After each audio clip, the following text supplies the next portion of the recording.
जब सुबह शाम घर में मंत्र जाप होते थे, जब सुबह शाम घर में मंत्र जाप होते थे, बेटे के लिए भगवान माँ बाप होते थे, बेटे के लिए भगवान माँ बाप होते थे।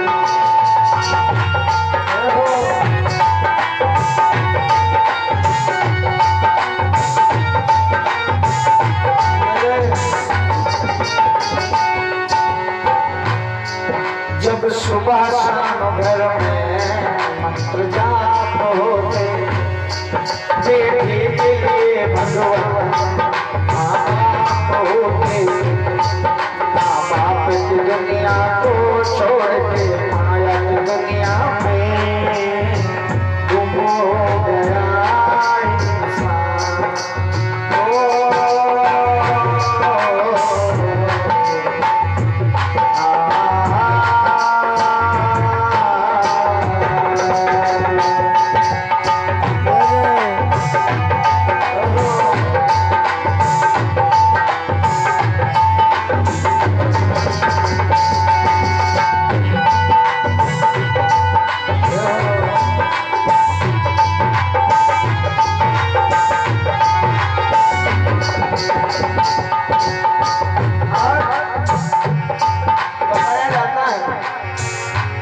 पहले के जमाने में घरों में मंत्र जाप हुआ करता था। जब हमारी बहन भगवान के चरणों में श्रद्धा का नाम ले रही हैं, भगवान का सर्व कल्याण करें, माँ गौरी हर एक मनोकामना पूर्ण करें।